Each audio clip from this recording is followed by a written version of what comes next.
It was recently announced that in 2020, Marvel will be releasing an Eternals movie, and I would assume most people, like myself, know little to nothing about the Eternals, unless of course you're like really into comics and you've gotten into that small corner of the Marvel Universe that is the Eternals.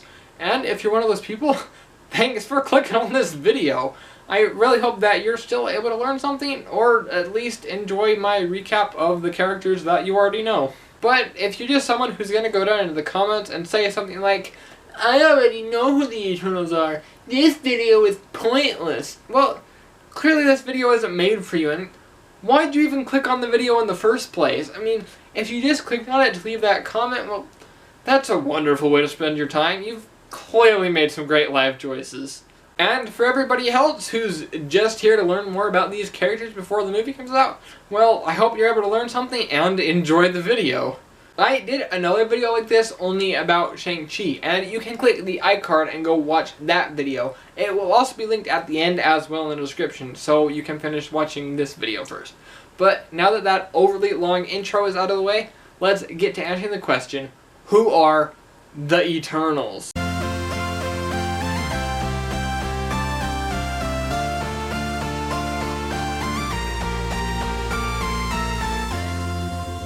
The Eternals are a creation of Jack Kirby. He wrote, drew, and edited the first series of Eternals. If you know anything about Jack Kirby, then you probably know that that means these comics are a bit weird, and you'd be right. Kirby liked to combine science fiction with comics, and thus resulting in wild and wacky stories and artwork. Kirby had a very unique style that you can see prominently in stuff like Thor Ragnarok, where the design of Sakaar is heavily based on Kirby's work. Now that you have an idea of the wild thing that is the mind of Jack Kirby, you may be able to guess what the Eternals might be like. Kirby first created the Eternals in 1976, and they first appeared in Eternals Issue 1.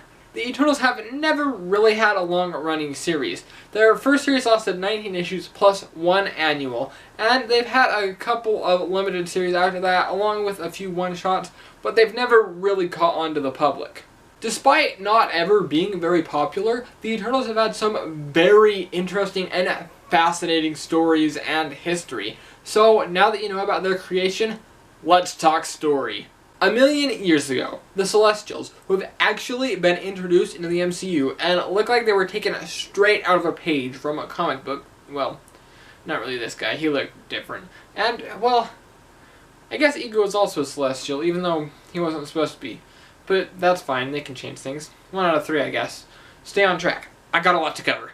But as I was saying, the Celestials came to Earth 1,000,000 years ago and performed genetic experiments on apes. These genetic experiments resulted in 3 different species being created: deviants, humans, and Eternals. The deviants were seen as a huge failure.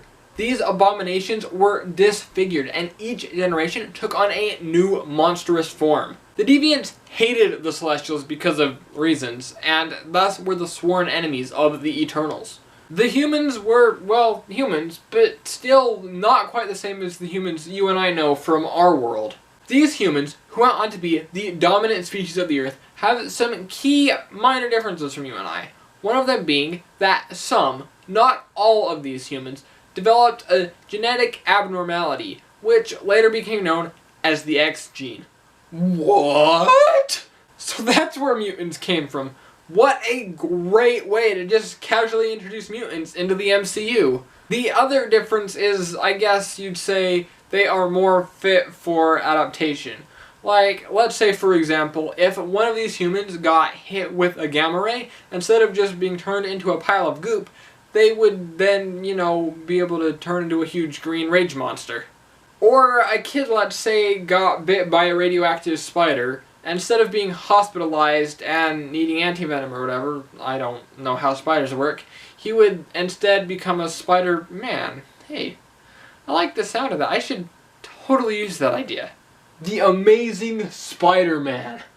I totally need to write this comic. I can just see the money flowing in.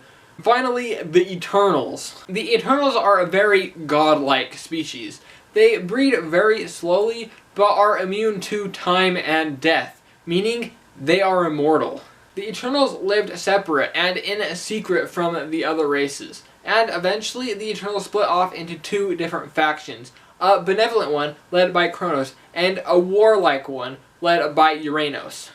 There was a huge civil war between these two factions, but in the end, Kronos won, and Uranos and his troops were banished to Uranus, as well as, and more importantly, Saturn's moon, Titan.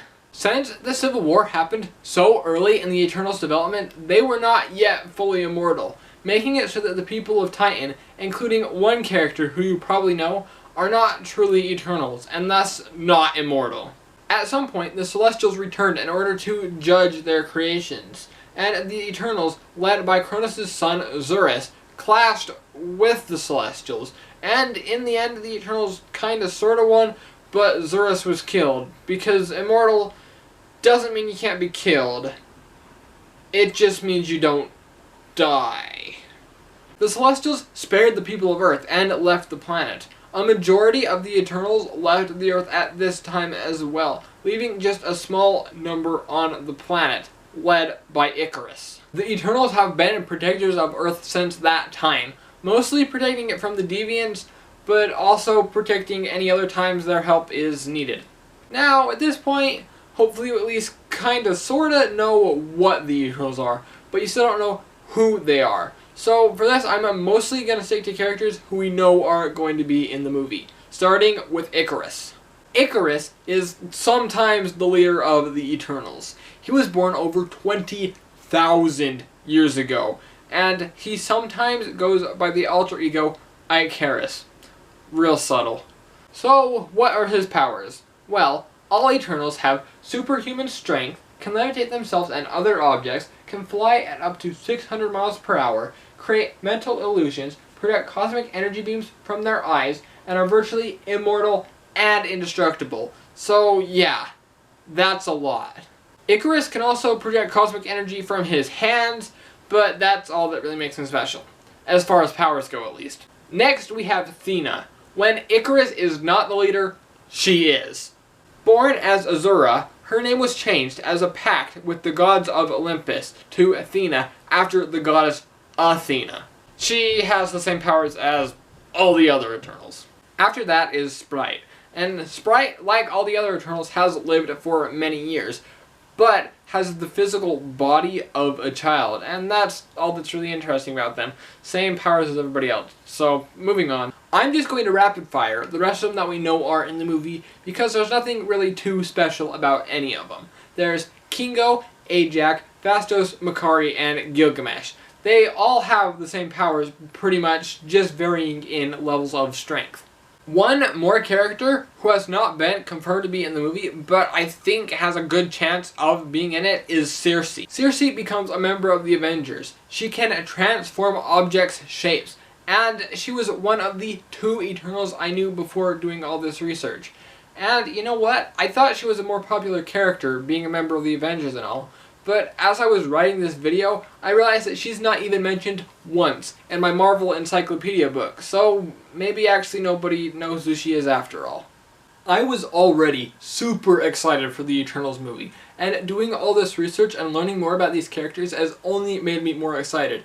And not just because I have Eternals issue 2, which is probably going to go up in value, but that's nice too.